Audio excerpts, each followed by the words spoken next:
All right, we are back. It's another wonderful Wednesday, or whenever you're listening to this for the very first time, or maybe the 12th time. I don't know.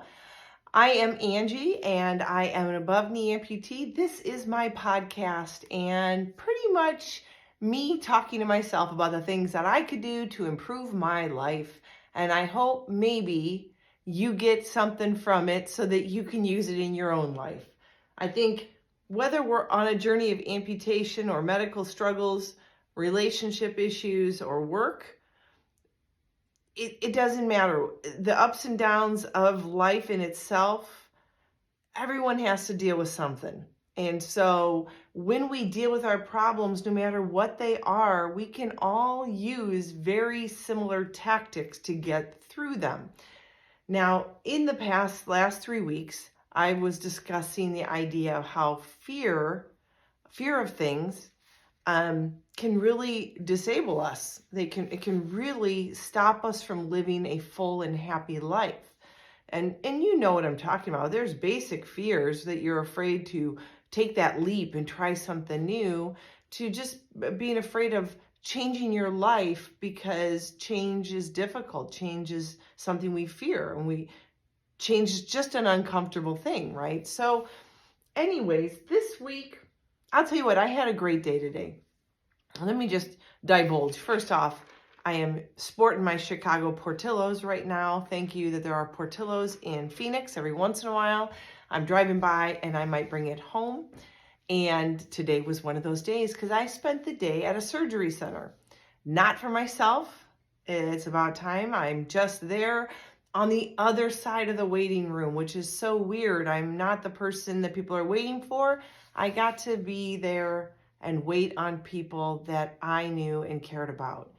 And ironically, it worked out, I don't know, it couldn't have worked out any better, that there are two new friends of mine, both amputees, that were going through certain struggles, different, and I won't divulge exactly what it was, but they needed and I decided to use the plastic surgeon, Dr. Pruch.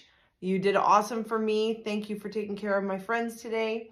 A little shout out to Dr. Ronnie Pruch here in Phoenix. He did an amazing job doing a TMR surgery on the back of my leg, my residual limb. And for those of you, you may have heard the term before, TMR surgery, but it's relatively new. And there will even be some surgeons that poo-poo the idea, but what it is, basically, as I was told, when we get an amputation and everything just gets severed, including the nerves, our nerves will scar, just like our body scars. You get a cut on your arm, you scab up, scar, they tell you don't pick it because then you'll leave a scar. Well, our nerves will do the same. Just think about an end being cut and it having to heal. The problem is when it has no place to go and it heals, and that healing, that scar can grow and grow and grow and grow until it becomes huge. It's a neuroma is what the scar on a nerve is called. And there are symptomatic and asymptomatic neuromas. Yours truly, a year after my amputation and kicking butt, doing my thing, loving life, moving forward, got a massive pain that was shooting sharp knife-like pains down a missing leg. That was phantom pain. But instead of it just being this nerve pain that my nerves were just acting kooky, they had created a neuroma in my hamstring. Didn't know until I went for an MRI, got it checked out. Sure enough, a nice 4-inch section of my hamstring was just attacked with this huge neuroma, like the size of a golf ball. And so Dr. Pruch, even though I went to see my orthopedic surgeon that did my amputation, as he put it, I can do it, but I will just cut it out and it will grow back. Orthopedics are not trained in the nerve sciences. And so he sent me to Dr. Ronnie Pruch. And Dr. Pruch took a look at my MRI. He pushed on the part where I thought the MRI was showing it. It created the pain. He's like, yep, I can help you. And here I am 3 years later since that surgery, and it's not grown back. I have no other problems and aromas. One of my friends was going in for that surgery. Another one was going in for reconstruction. But ironically, they were both today and they were one after the other. So that's weird. I'm not sure how people go in to see a friend after surgery only to see another friend after surgery right after that. But that was me this morning. And then I got there and I actually spent some time with my planner and goal setting, and just catching up on some things, and realized that, you know what, I'm going to stay here today. I'm going to call my outreach day. And today is just going to be, I'm here if their husbands need anything or if these girls needed anything. And I stepped out for a moment, just got home, and I'm like, go, go, go. You can do this. Let's get this podcast done. Happy to hear that surgeries went well for both ladies. I got to see one before her surgery and the other one after her surgery. So it was kind of wonky that way. But they are looking good, and I can't say feeling good yet because I know how much pain that creates. But I'm praying for them, and happy that I was able to be there to give them a hug, give them support, and pray for them in the waiting room. That being said, that was the day I had, and it felt really good. And this is one of those moments where thinking outside of your own life, your own struggles, your own problems is a big benefit to seizing the day, living a happy, healthy life, getting in the right mindset, and realizing the world is not revolving around you and that other people need support, not just myself. And so I just really enjoyed it. And I decided I'm not rushing today. I'm just, whatever happens, happens. I'm going to stay as long as I can. But then my stomach started really grumbling at around 3:30. And I'm like, I got to go because I hadn't eaten anything all day and I was starving. So when your stomach starts making more noise than the quiet whispers in a waiting room, you've got to excuse yourself. I'm just saying. So while I was sitting there, I knew what I wanted to talk about actually since last Wednesday. For those of you that have listened, you kind of know that something unusual will happen to me at least once a week that I find pertinent enough to make a podcast on. And they may not be really long podcasts, and then there are others on fear that I could talk forever. But this one, I thought, you know what, this is really important. And it's for me to speak of this makes me vulnerable. And you know what, I'm just getting too old to just not care. I can't care anymore. I have always put up the guard that I'm strong enough. I can do things on my own. I need no one. Not that I've ever pushed my family away or anybody, but you know, when you're raised with 3 big brothers, you not only are a tomboy growing up, but you learn how to defend yourself and you understand the dynamics of those kind of relationships. It makes you a fighter and a survivor. That's all I have to say about that. If my brothers listen or their kids listen, you get what I'm saying. And thank you for making me stronger because of how you helped raise me. But, you know, there's a lot of things where I will do. If you've heard any of my earlier podcasts, especially the first season, you'll know that I'm a perfectionist. And that can be good and bad. I'm not to the point where it causes anxiety. That's a problem. But you can be a perfectionist in the fact that the things that you try, you work really hard at, and you try to give the best you can. And that means I also try to give 110% whenever I do decide to do anything. There is no half-assing it in my world. I don't like that. And if I do that, I'm ashamed of when I do that. And yeah, there are days that are bad. Like, especially now, if I have a bad day, I might half-ass the podcast and not post on a Wednesday because my leg is just making it hard for me to sit here and even focus. And I'm not going to half-ass a podcast. I don't like it. But if I don't go and do it, then I feel like I'm doing half the job that I would normally do monthly. So that's a tough one, but sometimes I do pull back.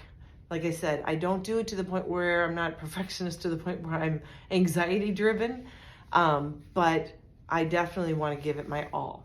And so if you know me well enough to know that, you understand how hard this episode's going to be to talk about for me. And that is letting go of your ego so that you can grow. Yep, you heard me, letting go of ego. Now, a perfectionist will be someone that likes to do everything to the best of their ability. They take pride, high pride in their work. They will never show a weakness, and they they struggle with criticism or not being the best at something. Okay, that's at least me. So I need to let go of my ego. And here's what I've learned from this. This last week, I had an ego check on my own terms, but I did it. And I'm proud of myself because the old me, pre-amputation, even beginning of amputation, like even my first year of being an amputee, I never really reached out to find other people on how they were doing because I was going to set my own path, and only I could determine how hard, how far, and how long I was going to push myself. But if I heard from other people, I didn't want them to be what drove me to where I'm at, because I knew that eventually I was still going to be the one to deal with this on my own, behind closed doors, right? So that being said, the growth that I have seen in myself, I'm very proud of, because the old me would not let go of my ego. And my ego is a highly competitive person, highly competitive.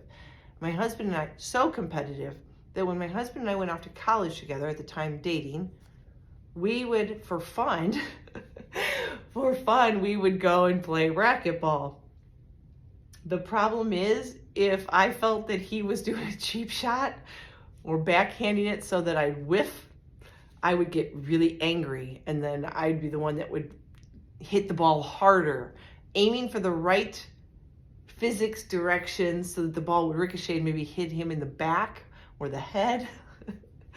And we finally just stopped playing racquetball because it was just ugly. I mean, ugly. Still, today we're doing our first year of fantasy football as a family.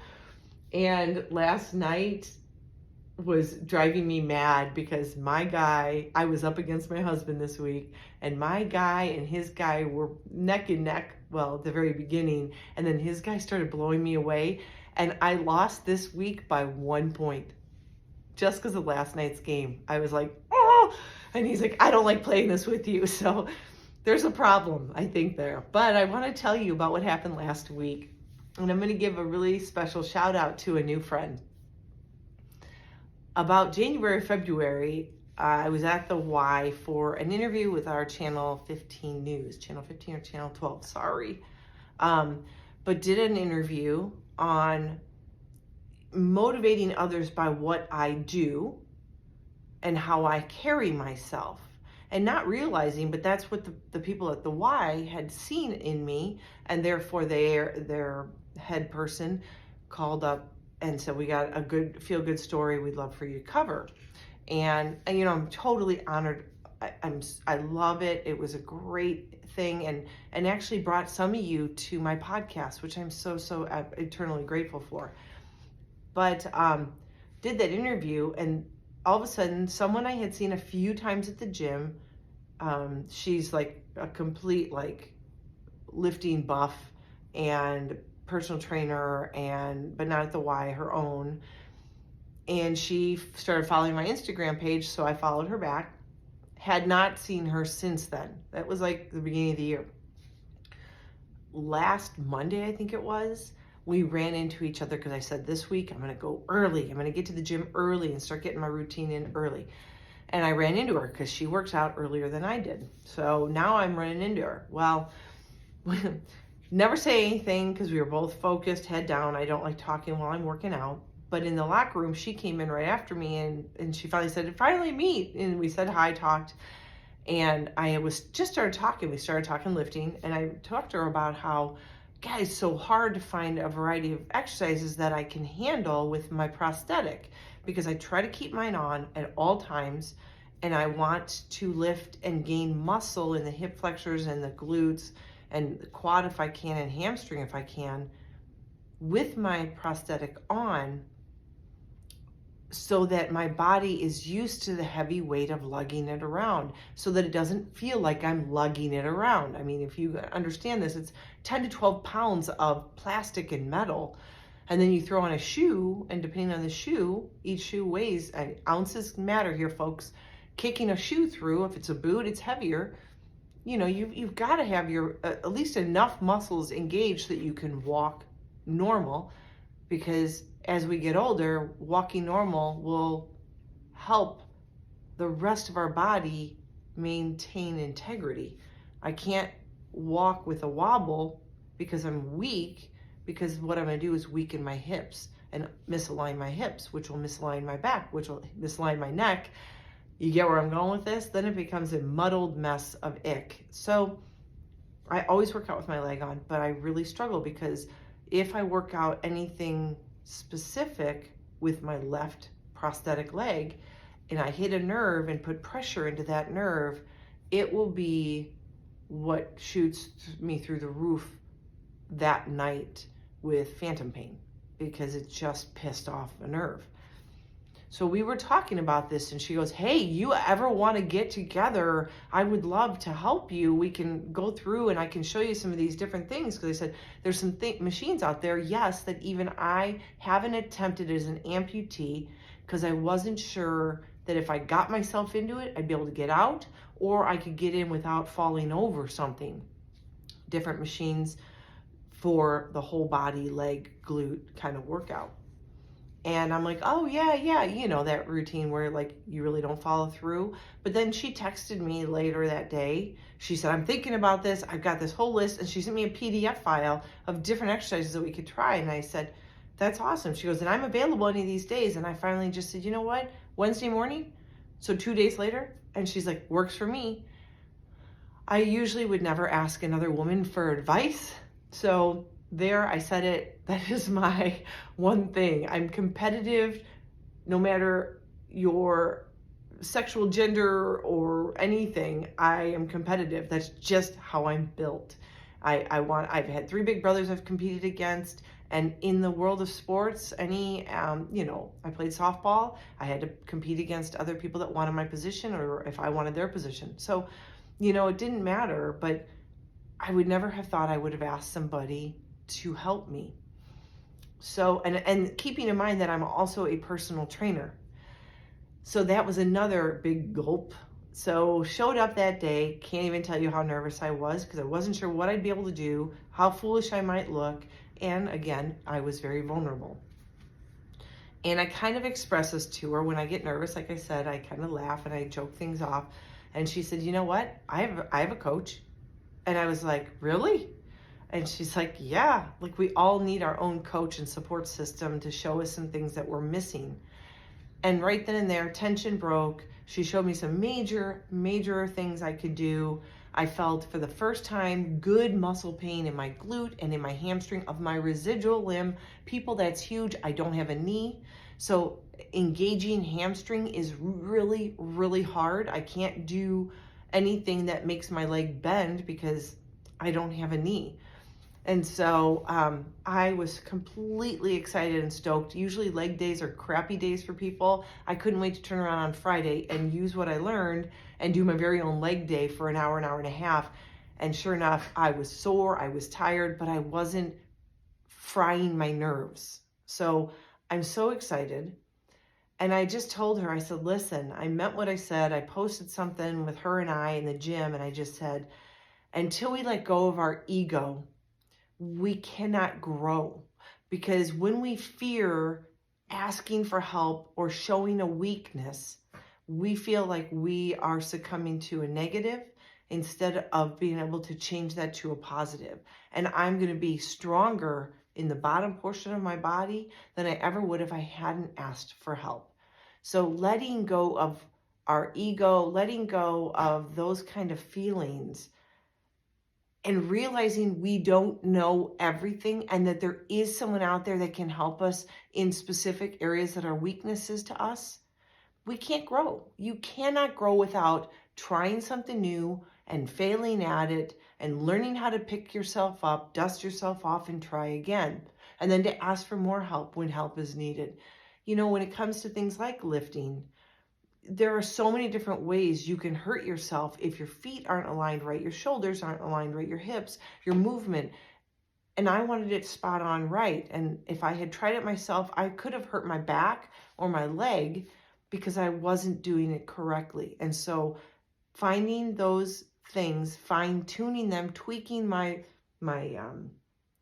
setups will set me up for future successes. And I am so ever grateful to Ashley for that at the YMCA. And, this is near and dear to my heart because it is a vulnerable spot. Whether it's just my personality, whether it's because I'm a wife and a mom who homeschooled their kids all their lives, I've always put the pressure on myself that I'm the best at what I do because I put 110% in. But even when I was homeschooling, I had to reach out to people for help because I didn't know it all. Now I'm a beekeeper as well, and I have no clue sometimes what I'm doing or what I'm seeing. And I send pictures to a lady that's down the road that knows a lot about bees. And so I'll tell you, I have grown by leaps and bounds, and I'm proud of myself for that because it takes a lot to say, I don't know, and to ask for help. And I want you to know this because I really believe it could help you improve your life, your skills, and just make you a happier person. It's not, I'm not good enough. And I'm not saying you need to always ask people for help. Sometimes you need to cut that off. Some people over ask because they're afraid to make a mistake. No, you don't want to do that. Because you know what I always told my students when I was a teacher? If you don't make a mistake, then you're not going to grow at all because you're not trying to get outside of your comfort zone or your knowledge zone to fumble and see what happens when you try something, because you can't learn unless you try something. I'll never be good at surfing if I don't get out and try and go underwater and realize, well, that was the wrong thing to do. Let me try it again and make just adjustments to the way I hit the board. So when you get out there in the world, no matter where you're at, and amputees, this really, I'm hoping, speaks to you. I can give you all the advice that you need and want and ask for, but remember, when it comes down to it, once you ask for some help, take that nugget and use it for yourself. Go out, try something. You have to let go of your ego and try and get out of your comfort zone to make improvements. And I'm literally speaking from the experience of, I'll give you a great example. I got my running blade right after my amputation. A year after my amputation, I had decided to do a 10K, and I was hell-bent that I was going to run it. Okay, I'm still working on trying to walk in my prosthetic leg, let alone run in a running blade. Little did I know, it is not easy just to start running. You have to build a lot of muscles, trust, and be ready to fall because you're going to fall. Like I said, you can't learn unless you fall. And I learned that I need wrist braces because I do fall forward and I don't need to break a wrist because I use crutches at night to get up in the middle of the night to use the bathroom. But I would always try on cement, and my PT would say, why don't you go on grass? Well, because I was afraid the grass would trip me up, so I wanted a clear path. But instead of doing it during the day, I would go out at night on cement under street lights. Now, I want you to just kind of close your eyes and visualize that. Someone who's just learning to run on a running blade without a knee, so an above knee running blade, running at night with shadows in and out of darkness for the very first time, just so if she screws up, she won't be seen by anybody because everybody's in their houses. It's very dangerous. It was very dangerous. I even had my son, I have a video somewhere, I'll have to try to find it. I even had my one son come out and videotape me so I could critique myself, because that's the only way I'm going to get better. See where I was going wrong and what I was holding back on. And it was really hard to see the video because it was so dark. And now to this day, I go, I cannot believe I tried running at dark. And so then I finally started trying to run in the mornings, and It's humbling. Again, I am not one that likes to do something where I'm not good at it right away. So I would be running, and sure enough, right by a bus stop where everybody and their moms were waiting for the bus to pick up their kids, watching me try to run past them. So good times. Ego building, no, ego destroying, and humility building is what I would call that. So today, with dropping your ego so you can succeed, your call to action this week is to find something you've been afraid to do or try. Find someone that does do it, because I'm sure you've seen someone and you've been like, wow. Like I had seen Ashley and I'm like, man, if I could make the one leg I have look like hers, we'd be like gold. I'd feel so good about myself, because it is not easy to build lower body strength as an amputee. I'm still working on it, and it takes a lot of grit. Plus, leg days are hard anyways if you have two legs. So, and they were never my favorite. Plus, I'm preserving my kneecap. I've got to be careful that I don't blow out my good knee, or the only knee I have. So your call to action would be to find someone that can guide you a little bit and let down your guard. Tell yourself it's okay not to know all the answers or how to do something perfectly. Let it go. Let your ego go and give it a whirl. You'll be very surprised. Number one, I have a new friend out of this. Now she and I talk every morning when I get over there, if I'm there in the morning. And you know, it's just always good to have someone else have eyes on you that you can trust knows what they're doing, so that they don't hurt you in the midst of that. Because if she has an ego, then we got a problem. If she thinks she's the best, then she's not going to want to help. And that's not how she is. So I am so grateful for a new friendship, because I let my guard down, my ego down, and said I could use some assistance. And I am building up better strength and feeling much better about myself, that I'm more well-rounded in the gym than I ever was the last couple of years going to the YMCA. So this week, let your guard down. Find someone that can help you. Tackle something new. Don't be afraid to fail. Fail it. Pick yourself back up like a warrior should, and get back and try it again. That is your call to action this week. Without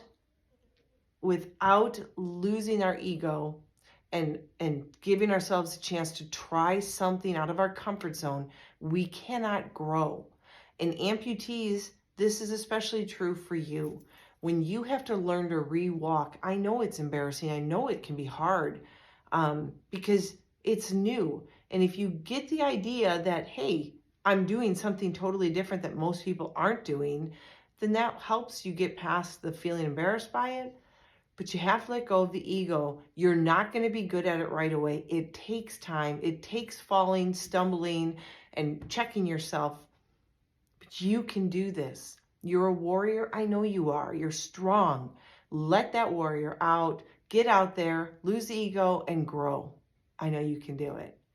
And as always, be healthy, be happy, be you.